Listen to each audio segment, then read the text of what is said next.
কোনোদিন একটা মানুষকে আমি সরি ছাড়া তর্ক করি নাই ভাইজান। তা আমার এই 8 বছরের মাসুম একটা বাচ্চা কি অপরাধ? আমি এই কলজাটা ছাড়া আমি থাকবো কেমনি? আমার এই বাচ্চাটা আমি ঘরে ঢোকার আগে ফ্রিজের মধ্যে আমার জন্য শরবত বানায় রাখে। আমার বড় মেয়ে না, আমার ছোট মেয়ে 8 বছরের মেয়ে।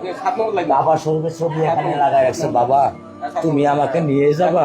আমি বলছি আল্লাহ, বাবা তুমি আল্লাহর কাছে যাও, আমার তো নেওয়ার দিয়ে যাওয়ার ক্ষমতা নাই। আমার মেয়ে আল্লাহর কাছে চলে গেছে, আমার মেয়ে আল্লাহর কাছে চলে গেছে। আমার মাসুম এই বাচ্চাটা কি অপরাধ করছে নির্মম ভাবে আমার বাচ্চাটা হত্যা করলো? কি আমার ক্ষতি, কি আমার অন্যায়, কি আমার দোষ? আমি একটু জানতে চাই আপনাদের কাছে। আমার যদি কোনো দোষ থাকে, আমার কোনো যদি অন্যায় থাকে, প্রকাশ্যে আপনারা আমার ফাঁসি দিয়ে দেন। আমি এই বাচ্চাটা যারা আমি থাকবো কেমনি? আমি কেমনি আমার এই কলজা টুকরা ছাড়া আমি থাকবো? আমার পক্ষে সম্ভব না। দিনে ও 50 থেকে 100টা কল দেয় আমারে,